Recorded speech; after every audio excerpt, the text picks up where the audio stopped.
Hey les enfants, vous allez bien? Alors, vous vous rappelez de ce que l'on a parlé la semaine dernière, hein? Eh bien, c'était de Luc, un des disciples de Jésus, qui était un médecin très spécial.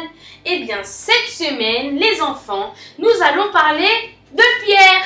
Et vous savez, avant de devenir disciple de Jésus, Pierre était pêcheur et il vivait avec sa famille et son frère avec qui il était poissonnier. En fait, il pêchait et il vendait les poissons qu'ils avaient pêchés. Vous savez, les deux ont été choisis par Dieu pour suivre Jésus partout. Et en plus, Pierre était un bon pêcheur. Et un jour, vous savez les enfants, alors que les deux frères étaient en train de pêcher, Jésus est passé et il leur a dit, « Venez, car je vais vous apprendre à pêcher. » Et vous savez ce que les deux frères ont fait? Eh bien, ils ont tout laissé et ils sont partis rejoindre Jésus. Et vous savez ce qu'il est écrit dans la parole de Dieu?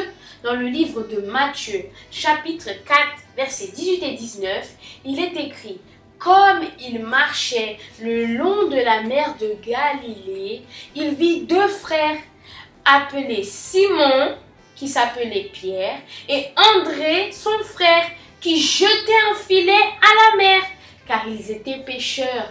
Il leur dit « Suivez-moi !» et je vous ferai pêcheurs d'hommes. » Quand Jésus a parlé de pêcher les personnes, Pierre a dû trouver ça bizarre, vous ne pensez pas? Parce que est-ce qu'on peut pêcher des hommes, hein? Vous avez déjà vu cela?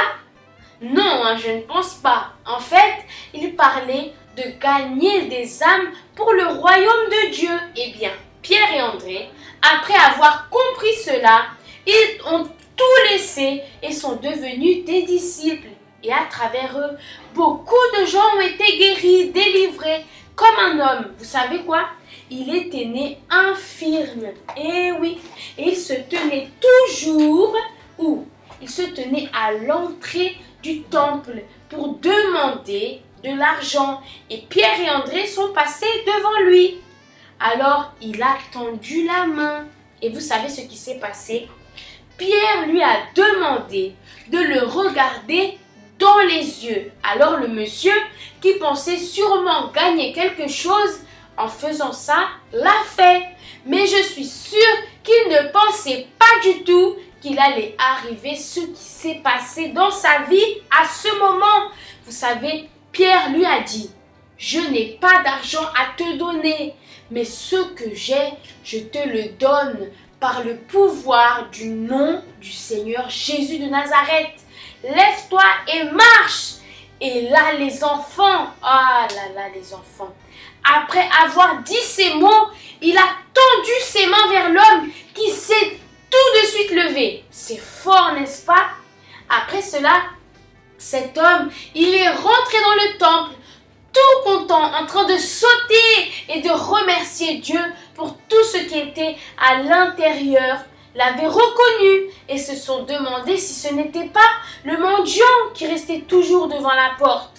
Alors, vous voyez les enfants, quand Dieu nous choisit, il nous capacite pour que l'on soit des pêcheurs d'âmes comme Pierre et tous les autres disciples. Pour cela, vous voyez, c'est très important de parler de Jésus à vos amis, à votre famille, même les gens que vous ne connaissez pas, car Dieu compte sur vous pour faire cela. Alors restez fermes et faites cela, car vous savez, la bénédiction que Dieu a pour vous est très très grande. Alors n'ayez pas honte, mais faites comme Pierre, donnez ce que Dieu vous a donné et aux gens qui souffrent dans ce monde, à vos amis, à l'école, car à travers vous, le nom de Dieu sera glorifié. Allez les enfants, j'espère que vous avez compris l'importance de parler de Jésus et de sauver des âmes, car Dieu il compte sur vous, d'accord? Allez, à la prochaine, que Dieu vous bénisse.